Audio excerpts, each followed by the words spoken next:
Hello and welcome back to the Undercut podcast. It's time to review the 12th race of the year, the Dutch Grand Prix. I'm your host, Jesse Billington, and joining me once again is none other than Leah Halsey. How are you? I'm good, thank you. Very well. Had a lovely weekend with some more British sunshine. So been out at Donington Park for the touring car. But yeah, generally very, very good, thank you. How are you? I'm doing all right. Busy weekend supporting London Broncos away, and yeah, just sort of the general mixture of social life that comes with spending nearly sort of 6 hours essentially at the pub, just with live sports sort of filling the gap. So quite good fun in that sense, and a bit of time catching up with some friends locally as well. So a good mixed bag, and slotting a Grand Prix into the mix of it too, as Formula One returns after its summer break.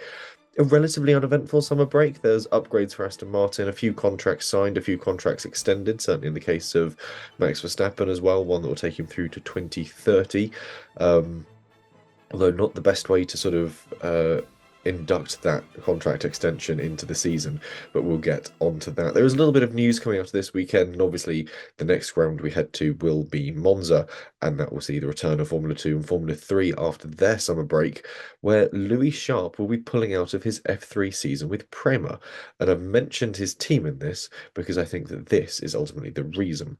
Prema has been massively off the pace over the recent seasons, pretty much across the board in all of their series.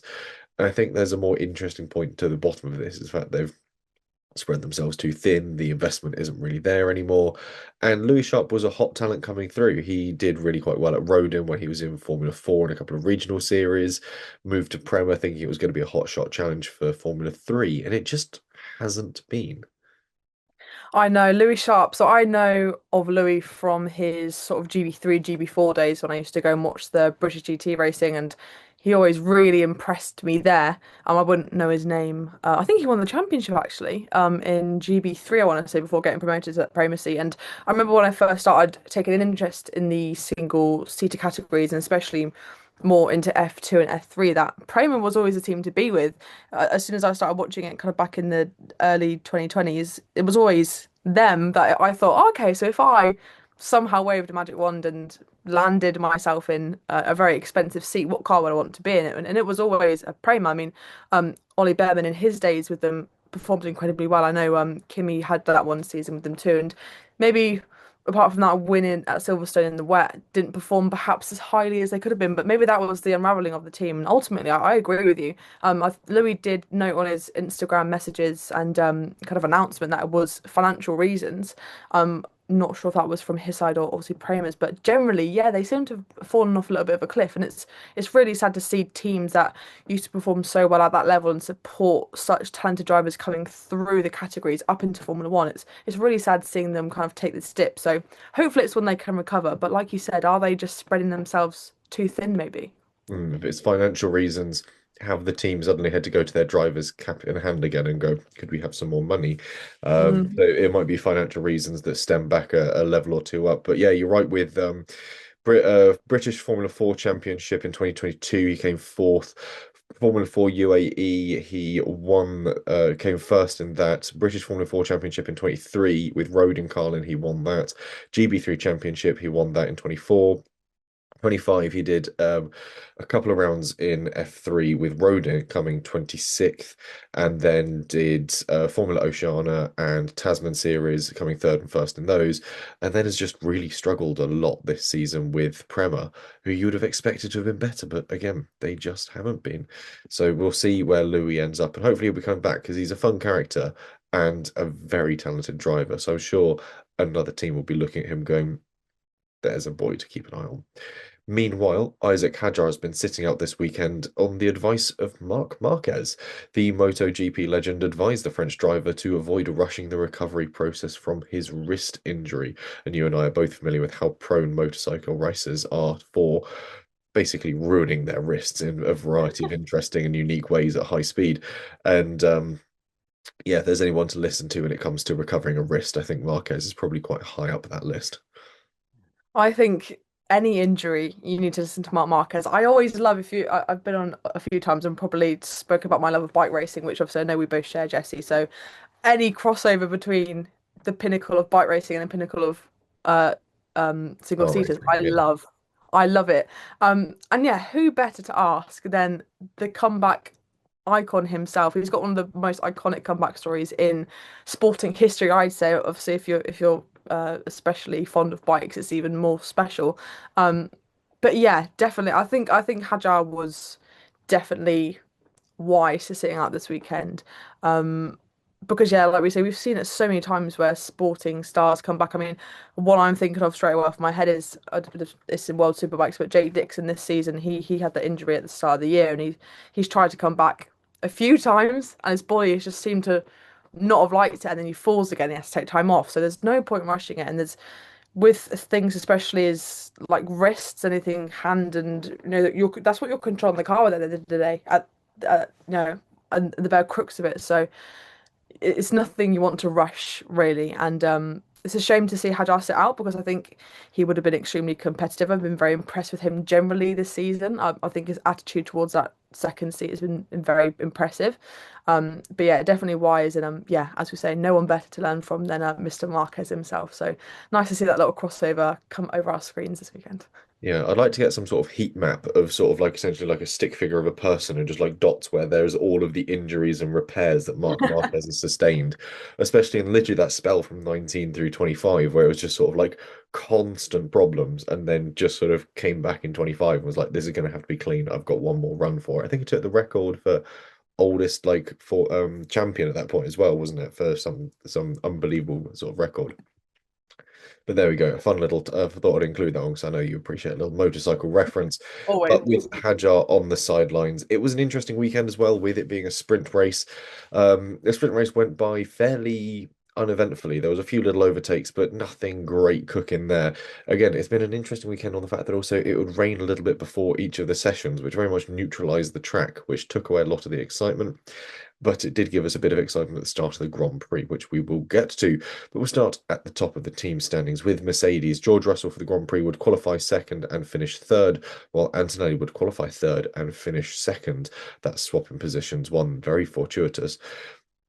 Russell looked strong early in the weekend with a resounding sprint win, but in the Grand Prix, the strategy came out in the manner that favoured Kimi, and George had to make way for the Italian on the stronger tyre by the end of the race.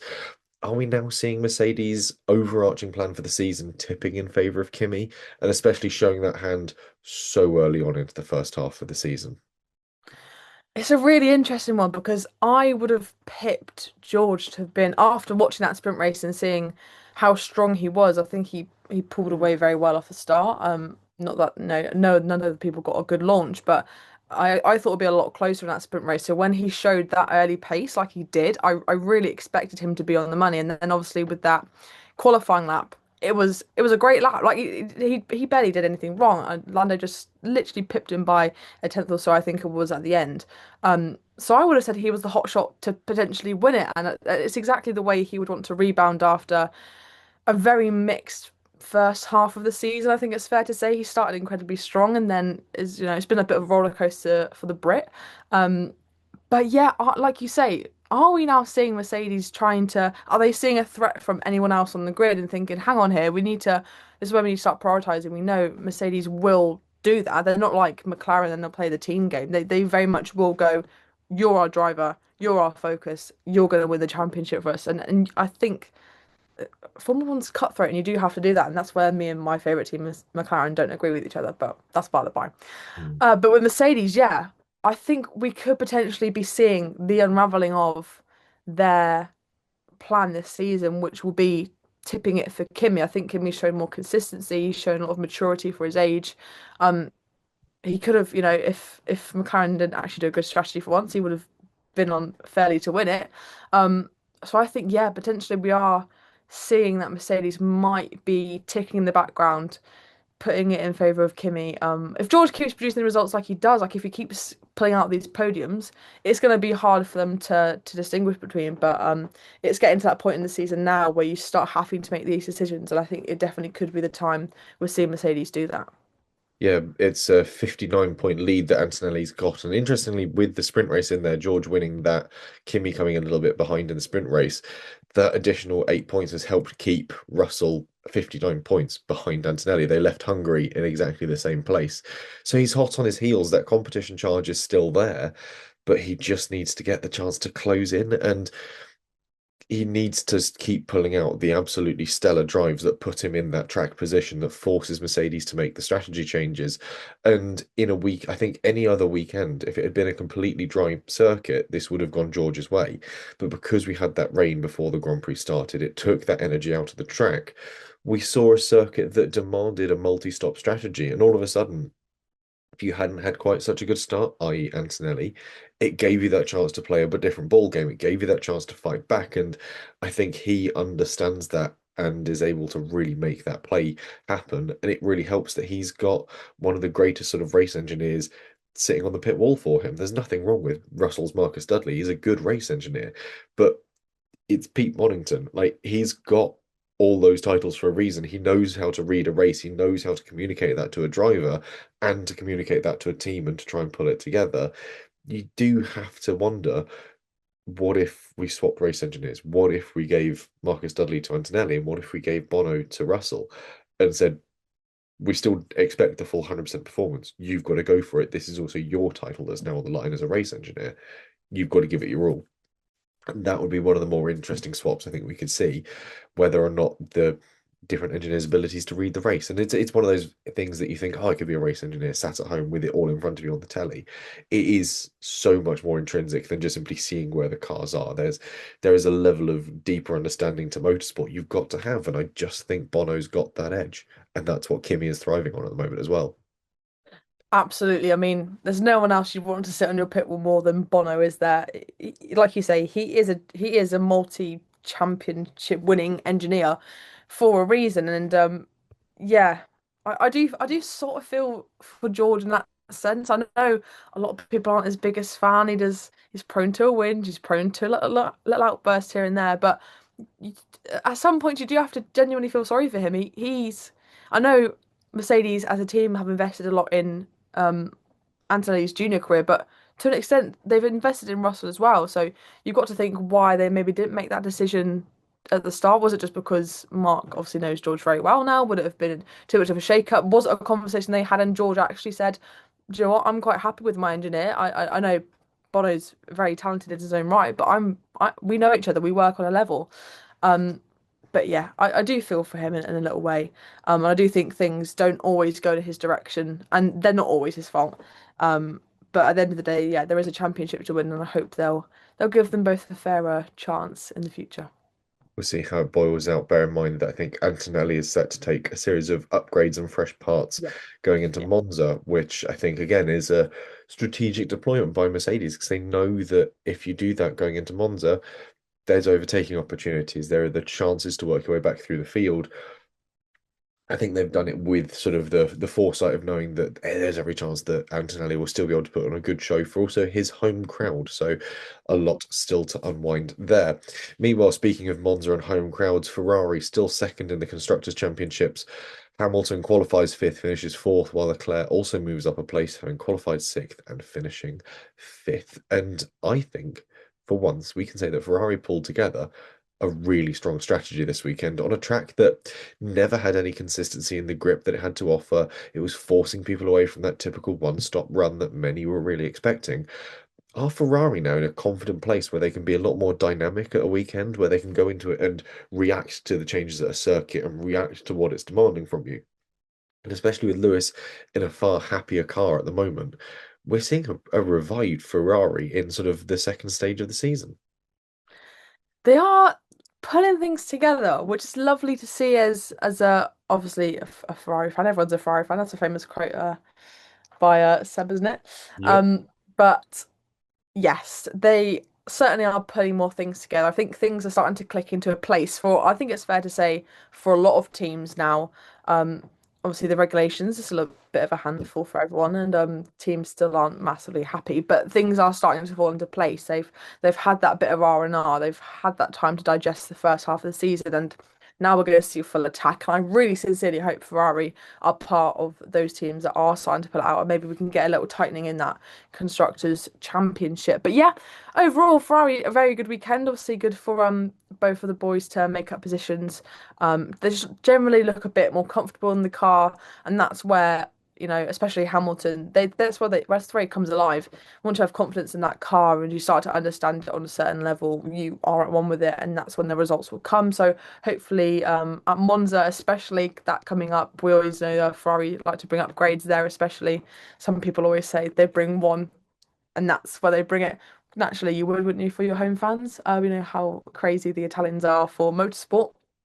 Oh yeah. Yeah, it was a good result for them considering what they have ahead, and I think ultimately Monza will be the one they're targeting to really perform at. I think there was another interesting note with Ferrari this weekend is that this is possibly the first time we saw Charles racing for Charles, not for Ferrari.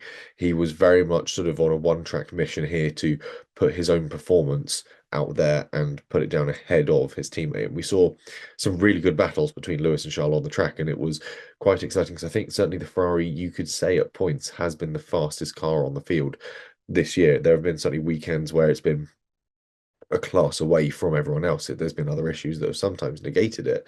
But even this weekend, Charles came away with the fastest lap of the Grand Prix. He was always up there competing for the top end shootouts in the qualifying. It's a really spicy car at the moment, and I think Charles knows that he runs the risk of looking a little inferior to Lewis now that the car's good. Now they both understand it. So I think we could see a very audacious Charles Leclerc for the next few races. I'm excited for it. I can't wait. This, oh, he's a man. So this kid, he's not a kid because he's older than me. But yeah, Charles has poured his literal heart and soul and being into Ferrari. That's all he wanted from a kid. So why wouldn't you? But it's so nice to see him finally driving for himself and having the confidence to do so because that's where he will come alive, and that's where I know he'll start to do really well. So hopefully this will be a new Charles Leclerc. Yes, and heading back to a circuit. I'm sure he's a repeat winner at Monza already, isn't he? So this could be sort of a third win for him for Ferrari at home, which would be quite exciting. But at the same time, he's now fighting against the garage for the seven-time world champion, who is hopefully going to get a win for Ferrari in their backyard. So there's a lot still to fight for. Meanwhile, returning contenders for a championship, maybe. McLaren. Piastri qualifies fourth and finishes sixth, while Norris qualifies on pole and takes it to the checkered flag in first place. And this is a race where tyre strategy was king, and Piastri, you have to ask the question whether he's learned enough about tyre management and how to put together a strategy to pull a race weekend together, especially one where it's won in the pit lane over the track. Norris's confidence is certainly back, and the McLaren itself has enjoyed some restorative upgrades for its performance, let's say. But I think the big bugbear here is Piastri still hasn't got a handle on tyres.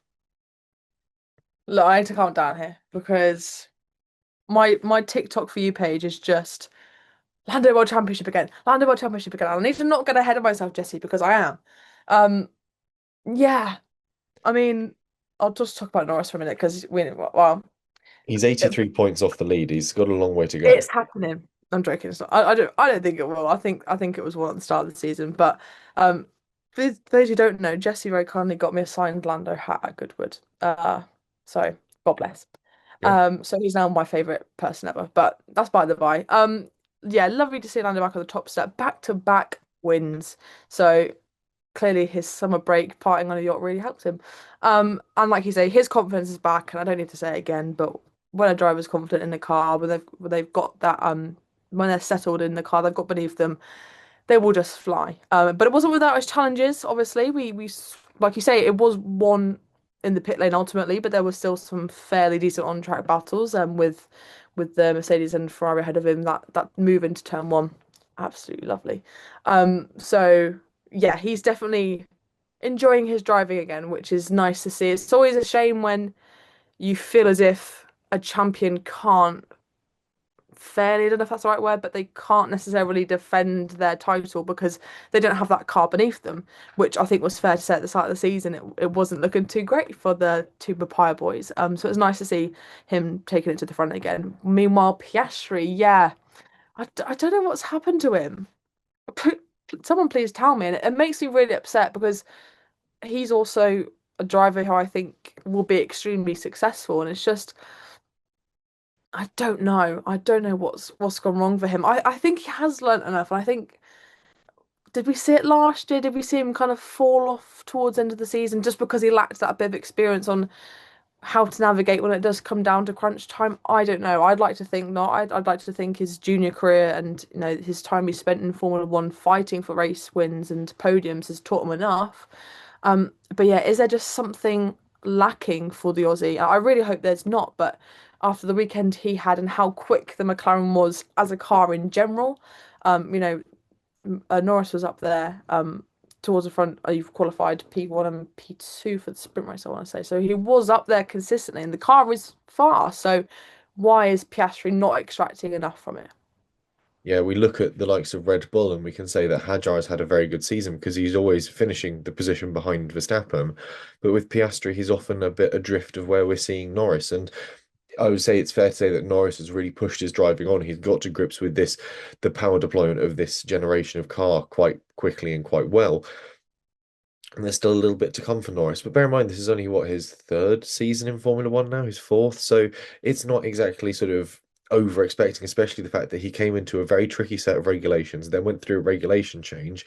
And in that second year, he was challenging through the large part of it for a world title. But then he had to go up against Max Verstappen and a very strong Lando Norris. It's not unreasonable to see where it all came apart for him. But we'll see how it moves on. I've got hope for Piastri because there were some moments in the Grand Prix when you watch back his onboards, you watch back his overtakes that were absolutely phenomenal. He was setting drivers up to almost let him past 2 or 3 turns before it happens. His racecraft is still very much there. It's just knowing how to spread that over the length of a Grand Prix, I think, is still the thing that really needs to come in. When that happens, I think he's going to be a really, really interesting driver to keep an eye on and one that's going to be a thorn in the side of a lot of other drivers.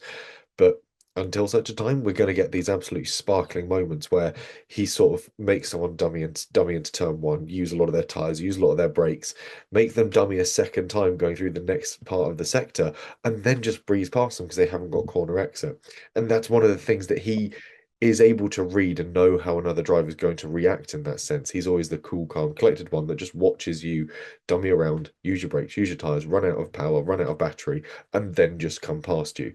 And that should, in theory, help his tyre life. But maybe it's just the way the McLaren uses its tyres that he struggles with a very laid back driving approach. It needs a bit more of that demanding Lando Norris style, get it by the scruff of its neck, chuck it around, make it use the tyre. And that's where the preservation is actually hidden in that car. So without getting behind the wheel, I couldn't really say, but we'll see.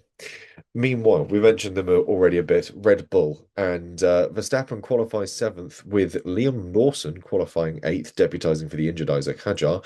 And it's not like there was a big time delta between the two of them. If you look back at the timing sheets, I think it was about a tenth of a second between them across the line. It's close. And then Liam Lawson now this season 1-0 to Lawson over Verstappen after Verstappen drops it onto the white line, going for the low line through turn 14, finds himself going backwards into the tyre wall on the exit. And yeah, not great for him, especially on the weekend after signing a contract extension, then going to his home Grand Prix. And also the worst possible weekend to have to sub in for Lawson. It's a sprint weekend. You don't get 3 practice sessions to get up to speed. You get one, and then it's straight into a competitive qualifying session, a race, another competitive qualifying session, and then a bigger race. So to qualify that closely, to have really solid pace in the race itself, I personally feel that Lawson has done enough to justify his seat moving forwards. He had those bum two races at the start of last year in the main Red Bull, but I'd say that parts of his junior career and certainly a lot of his races in the Toro Rosso, the RB, the V Carb, whatever it's been called over the years, have really proved that he's got the nous to actually have a seat here, I think. 100%. I want to start by just crediting Lawson, like you said. I don't want to glaze him too much, but I personally am very happy that he had this kind of result. Um, we know how tricky that second Red Bull seat can be, and I think especially last year when he only got those handful of races to prove himself, and especially in a car that is literally on a knife edge, just because that's how Max likes his cars, it's Mm. no secret. Um, I remember thinking at the time, like I just felt sorry for him. I don't think he really got the chance to prove himself. So to come into a weekend where I feel like he's very conscious of that pressure. I feel like he's very conscious of the whispers potentially surrounding that substitution as well. He's not, they're self-aware to an extent.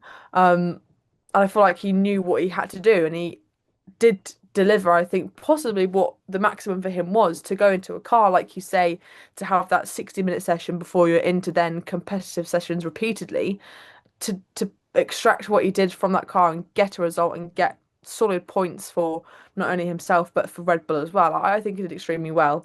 Verstappen, it's just I saw the crash obviously when I was out, and I'm glad he's okay is the main thing.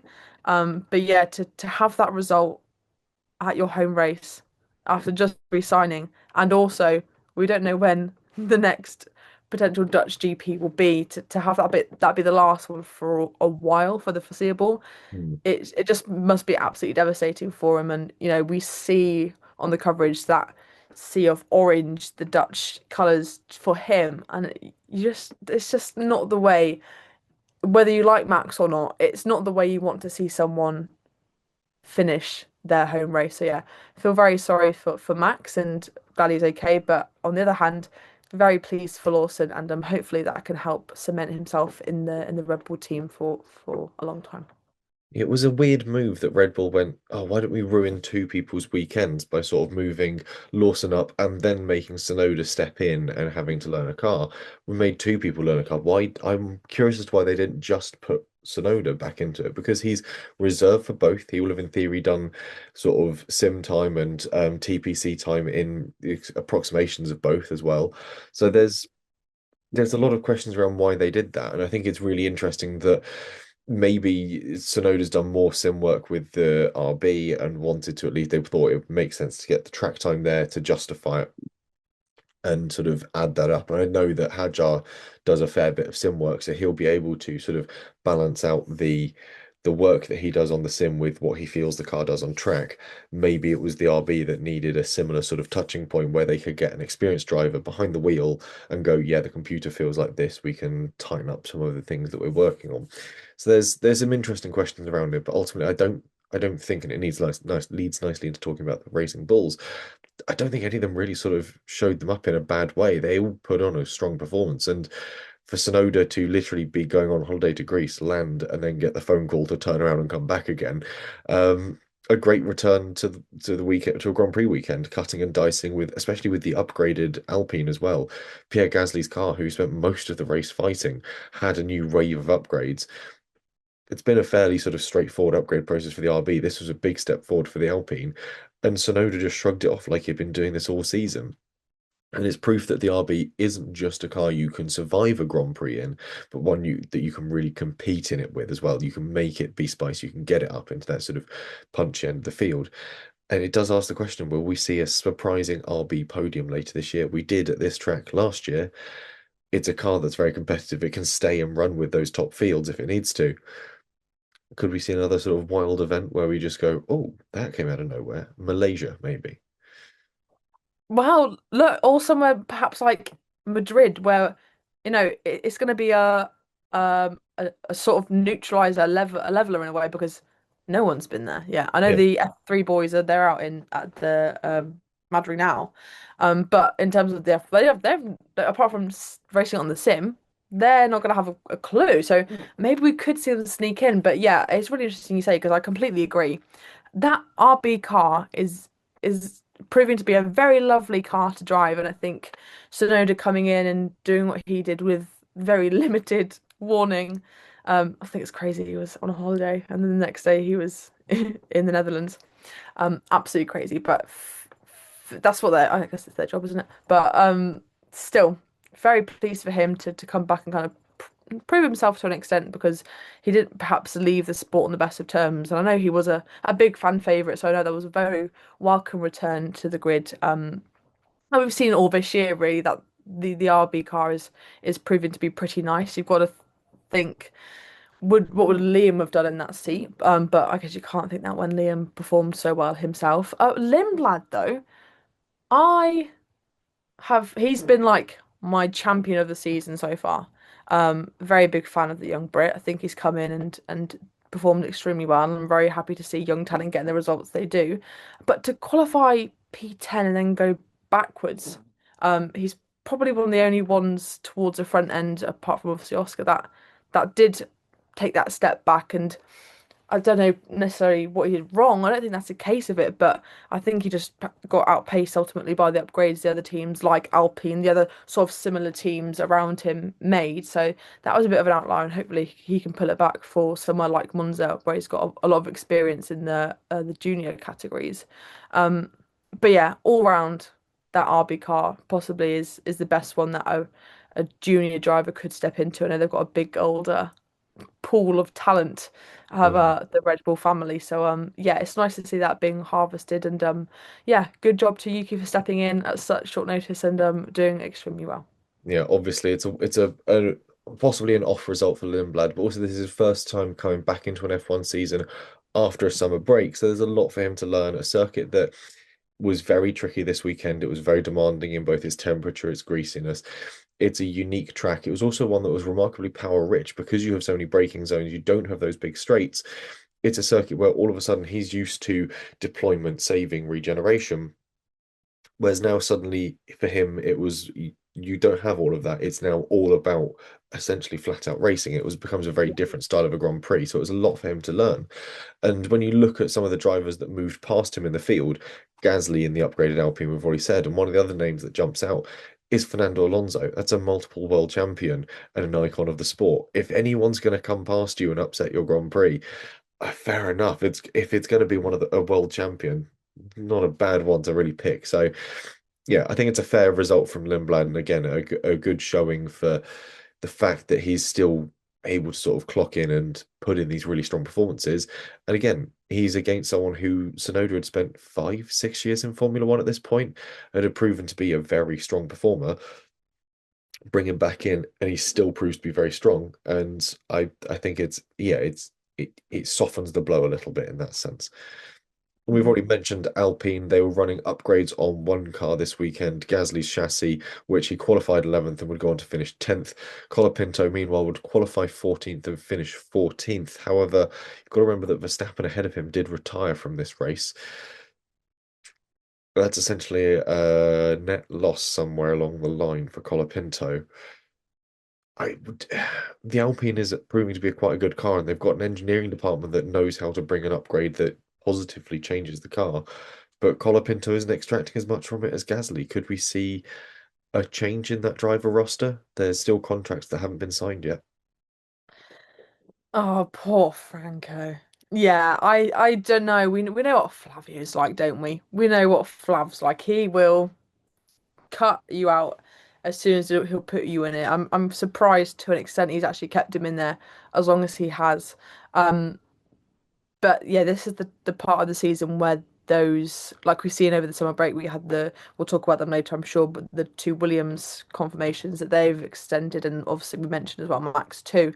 Um, this is where those kind of deals are starting to be confirmed and being announced. So it wouldn't shock me if we saw a swap towards the end of the season, perhaps, or but certainly into next year, where they bring up someone like Paul Aaron or whoever else is in their academy to take over that seat. We know that team, with their experience with Jack last year, are prone to doing something like that.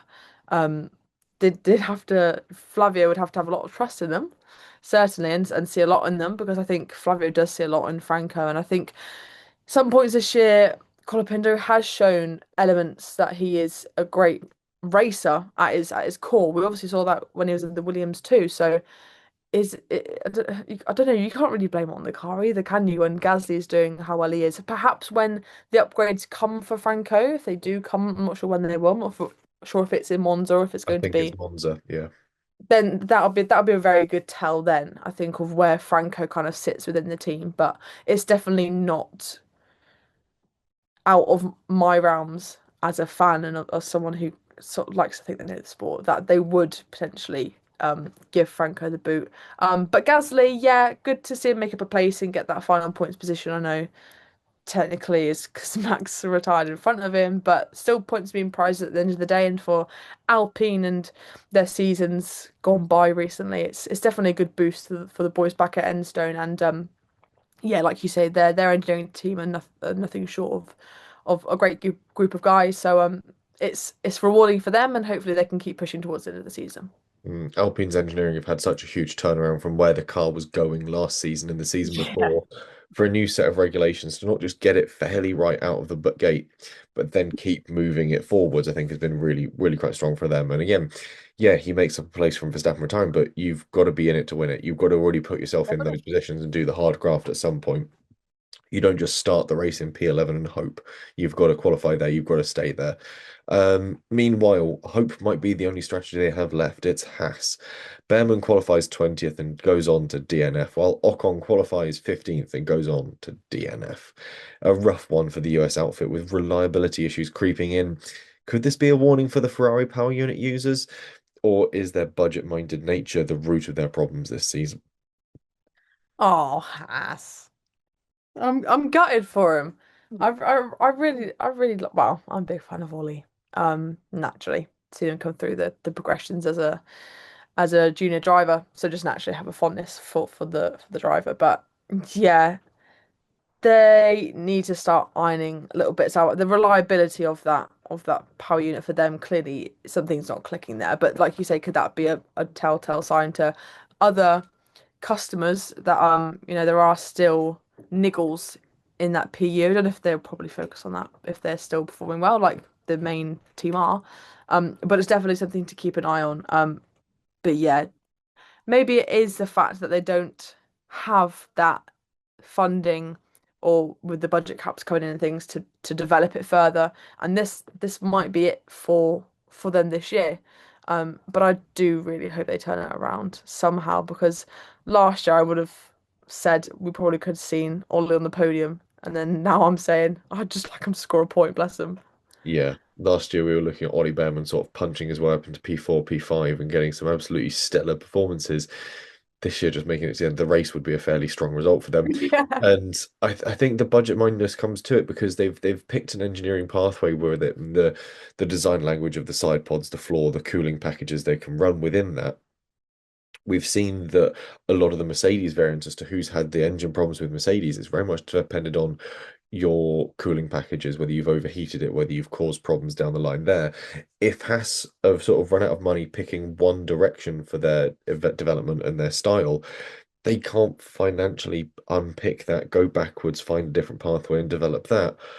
That's not something they've got within their capability for this season. That might be something they have to essentially look at next year's budget and start working on that now to go, okay, 2027, we'll try a different way of doing it. And hopefully that won't cook the engine, ruin the gearbox, or a variety of things that could be causing these problems.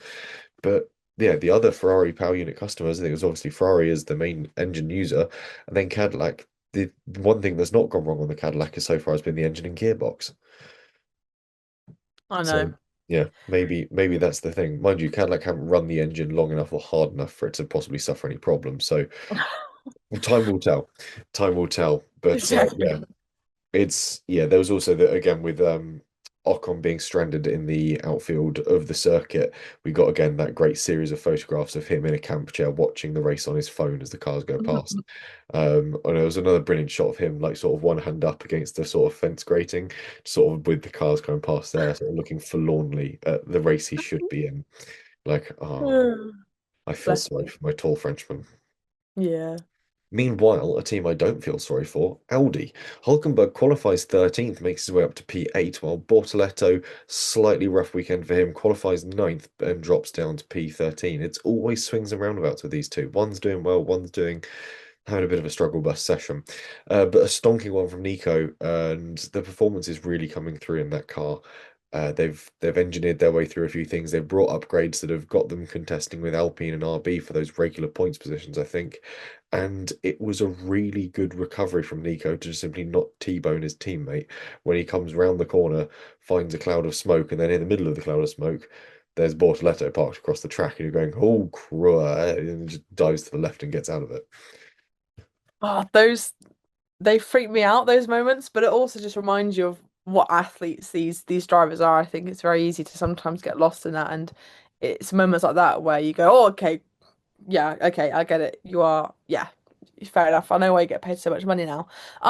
Yeah, it always seems to be swings and roundabouts for Audi, and I think generally for me personally, maybe it's not fair to say, but they go a bit under the radar just because neither of them seem to do well at the same time, but neither of them are doing particularly poorly either. I think Bortoleto, a P13 is still a fairly decent result. I know he dropped those places from qualifying, but for his experience in a car, and especially in a car that's, very new to, I know it's new to everyone, but especially maybe a bit harder to adapt to for a newer driver. I think he's doing fairly well. It would just been nice to see him more consistently up there and closer to Hulkenberg. And yeah, what can we say about the Hulk? Is this his potentially his experience coming through to come through the pack and get those points for Audi, which they so deserve. But I have to agree with you. I don't think it's going to be long until we see them more frequently in the midfield and definitely in the points more consistently, and challenging people like RB, who we expect to be very strong towards the end of the season, challenging them for the final points positions in the races. As it stands, going and checking my big spreadsheets, they've obviously overhauled Williams, who are stuck on 11 points at the moment, and Sauber or Audi are on 16.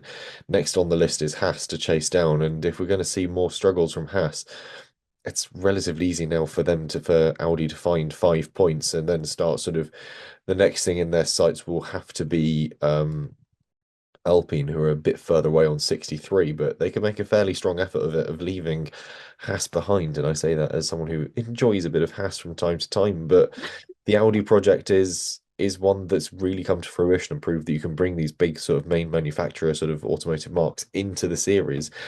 And they bring an actual sort of unique bit of engineering to it. The Audi engine, bear in mind they're not customer engines. They made their own ones from scratch for a new set of regulations.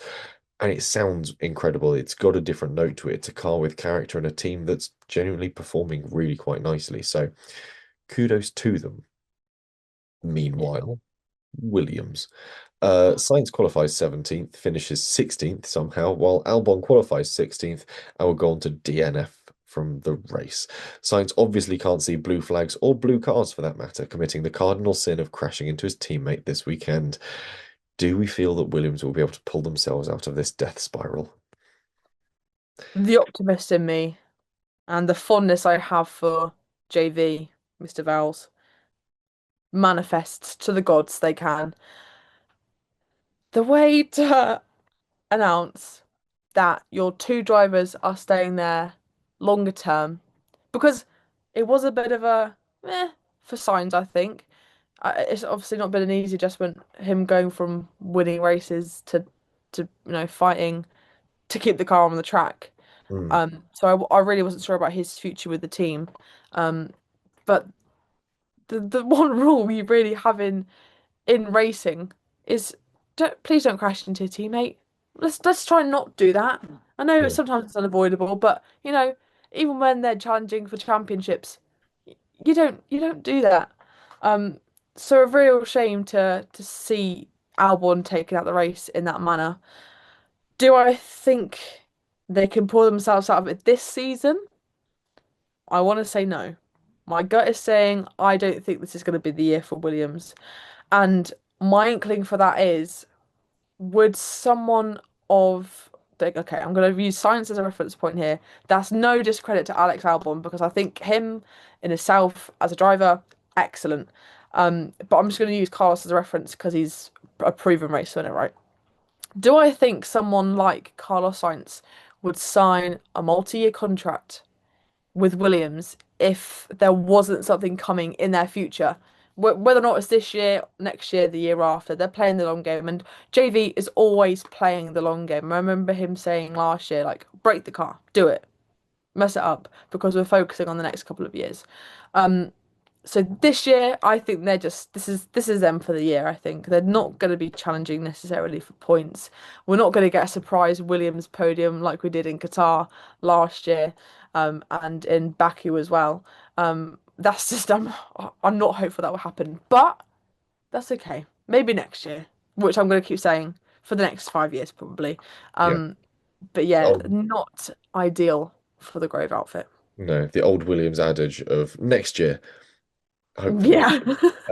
But yeah, I think I'm a bit more skeptical when it comes to the Carlos Sainz thing because for me, I don't feel that he's a driver of significant enough nous that he can step away from the sport and come back into a significant team. Perez Hmm. got lucky that the Cadillac project came along and needed a driver because Colton Herta wasn't ready and they didn't really have anyone else. So they just went to Perez and went, look, here's some money. Would you mind bringing some sponsors and driving a Formula One car again?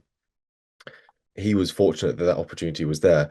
With Sainz, as soon as he leaves, I don't think there's an opportunity for him to come back in.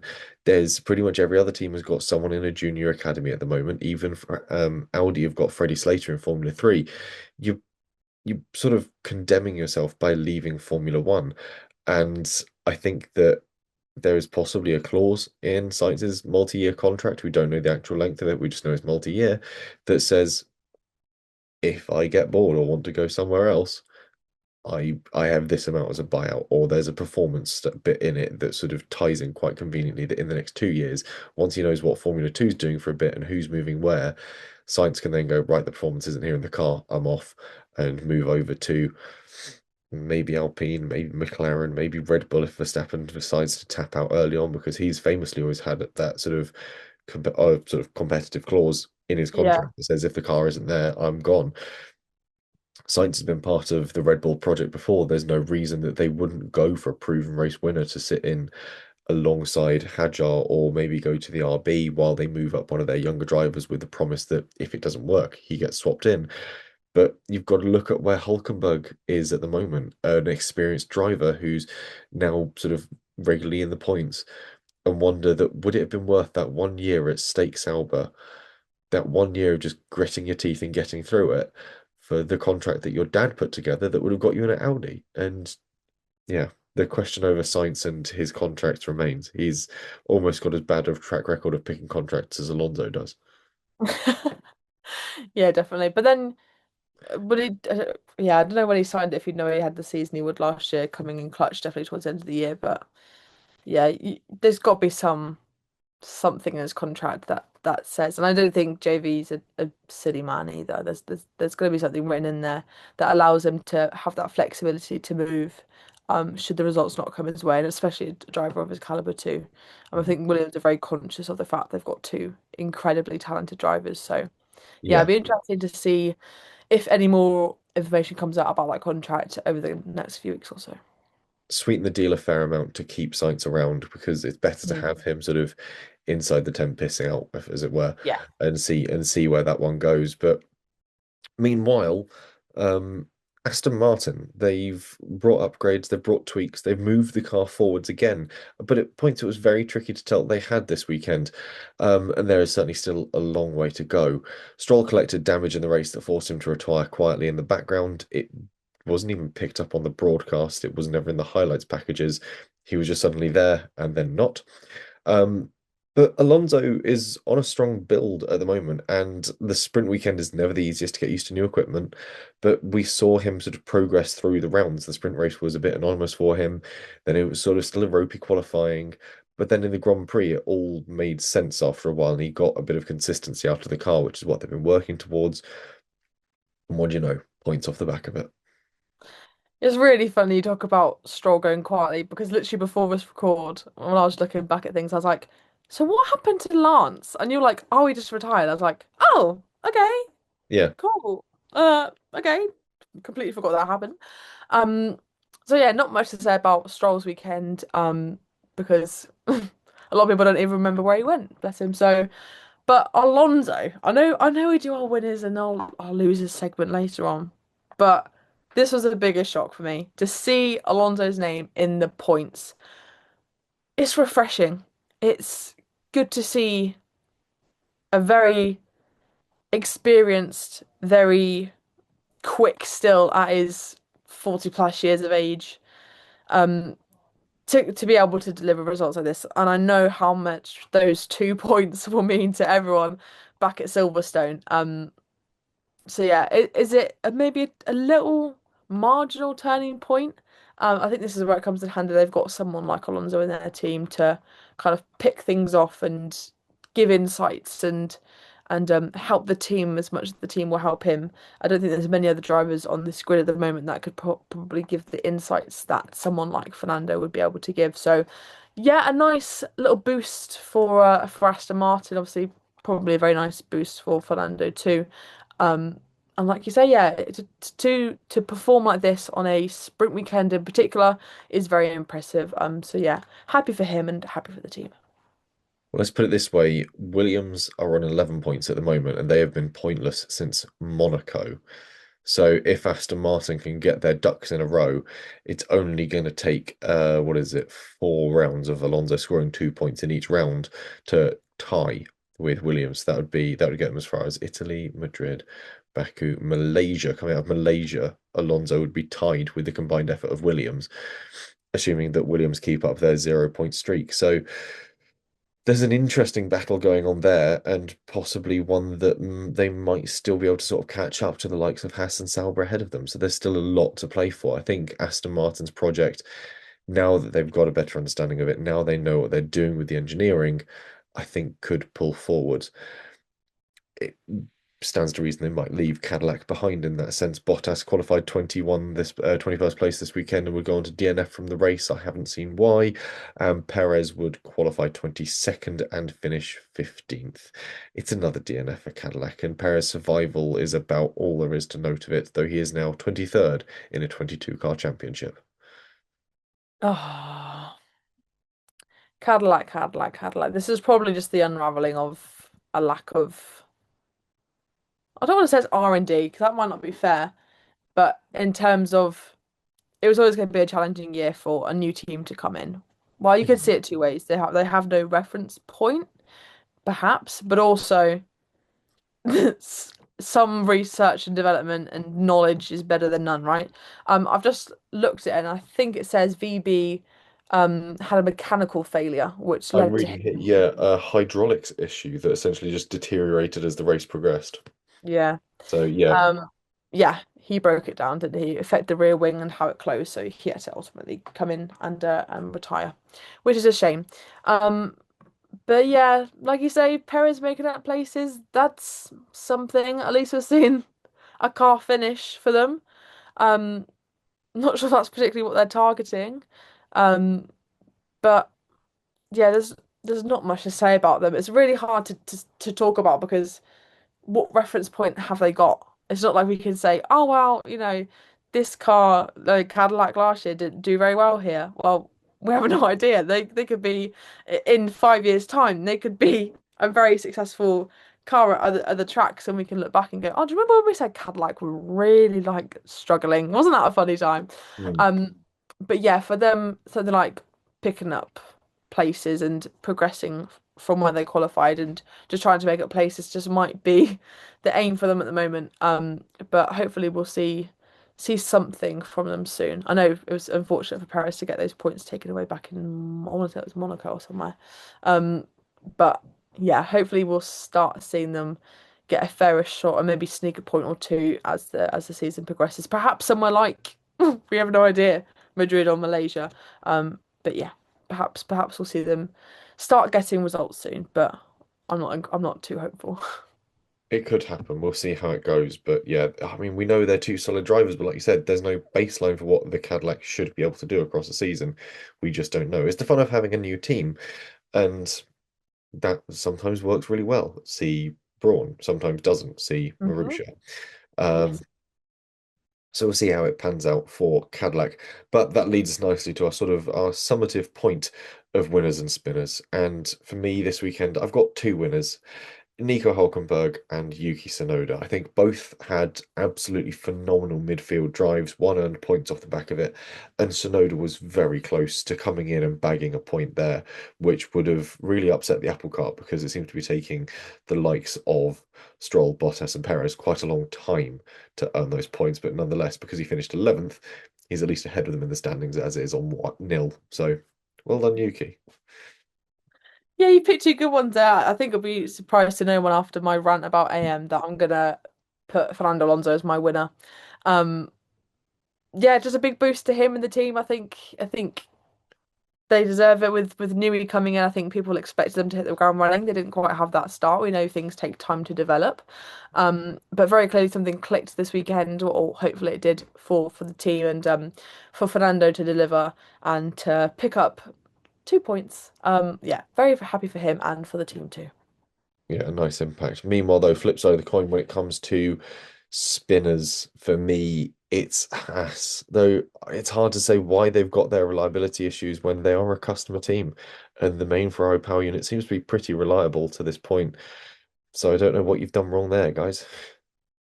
I know, yeah. Haas would have been one of mine. I think I'm gonna go. Do I want to admit it to myself and say Williams? Because I really love that team. It But I feel like doesn't I'm hurt to. to. I know. It was either gonna be an obvious one, literally Max. Although that was very unlucky to touch the white line in that way, and we know the rain and the changeable conditions didn't help him there. I might go for Williams, or maybe more Carlos Sainz is my spinner, for hitting his teammate out of the race and just kind of pootling along, um, especially after their contracts. Yeah, I think him and Williams, they're my spinners for the weekend. A fair set of spinners to opt for, I think. I can give you that one. Um, Predictions review, obviously, Haschap and I laid down some predictions coming into the weekend. None of them came true. No one really expected McLaren and Norris to wake up like that. So we were. Who did Henry say? He said, let me find what we initially predicted. Yeah, who 2026 did you race both by race. predict? So going into the weekend, I predicted pole would go to Antonelli with Verstappen winning, Leclerc second, Hamilton third, fastest lap to Lawson, and I really wanted That was Yuki to rogue. get well, that's the thing because I made those predictions once I knew that he was making the move up as well. So I really hoped that he might be able to squeeze something special out towards the end and Yuki points, which I thought was quite That's not too was far. not too far out. Yeah. Haschap predicted Leclerc pole, Antonelli win, Verstappen second, Hamilton third. Rogue choice of a K-Mag fastest lap, and RB double DNF. So yeah, none of us got points there. Brilliant. So we live and we learn. Meanwhile, over in Fantasy Formula One, I can go and find. Here we are. We're in the right bit. We can find the Dutch Grand Prix. I won the round for the Dutch Grand Prix with Jaffa Cake Racing, 210 points, with Lara Racing in second, and Forza F1 Ferrari Forza also tied on 197 points in second. Fourth place, top Marca, 194. Working the way down to the bottom of the list, though, terrible time for Pork Scratchings Racing, which suffered very much from having Max Verstappen on a double, minus 26 points, Oliver Oh, Behrman, minus 13, oh, really hampering it. So only 44 points for my Pork Scratchings Racing. Um, but we finally nailed, well, if some people did worse. So there was Amsterdam Arunda, who got two inactive driver point penalties because they forgot to swap Isaac Hadjar and Liam Lawson around, and then scored negative points with Verstappen minus 13 and Bottas minus 18. So, oh. ouch. Then the only things they did do right was having Perez score 8 points, Red Bull score 11, and Racing Bulls 22. So a very mixed weekend for the Dutch Grand Prix. Overall, I move up to second place in the standings with Jaffa Cake Racing on around 2,500 points, still behind Niklas Tadros with Dirge Team 2,603. And further down the list, it's an interesting top 10 where I've also squeezed just into the top 10 on 2,001 points. Malteser Racing, the podcast teams are scattered to the four corners of the list and absolutely all the way at the bottom, the worst of all possible options, 250 points. Where I've now also, we're trying to essentially see if we can score negative points over the entire weekend, over the entire season. So we're now down to, what did I say our total was? We're down to 250. So we've got a lot to lose, but because I've been able to swap in Yuki Tsunoda, we're going to then effectively get inactive drivers from here on out that will really help take away those points. So Brilliant. strategic planning, strategic planning. Nice, I like it. I like the Um, name as well. yeah, we're trying to see if we can make the worst possible team, and turns out there is a way. There you Um, go. Otherwise, that is all we have time for on this week's episode of the Undercut Podcast. We're back in fairly short order to preview the next Grand Prix coming from Monza. Until then, if people want more from you, Leah, where can you be found? Which seemingly is most small motor racing circuits in the UK these days. I think you've got if you just head to a track somewhere, I will probably be there. Genuinely, I'm at Snetterton and Cadwell this weekend. I'm doing the Caterhams on Saturday. They've got some enduro race, so that'd be quite cool. And then obviously my love British Superbikes on Sunday and Monday too. But generally, you can find me across all social media. My handle is at MotorsportLeah. Very original, I know. And I do loads of different bits on there. So yeah, we'd love to have you over there. But thank you for having me, Jesse. I've loved debriefing this with you. A good.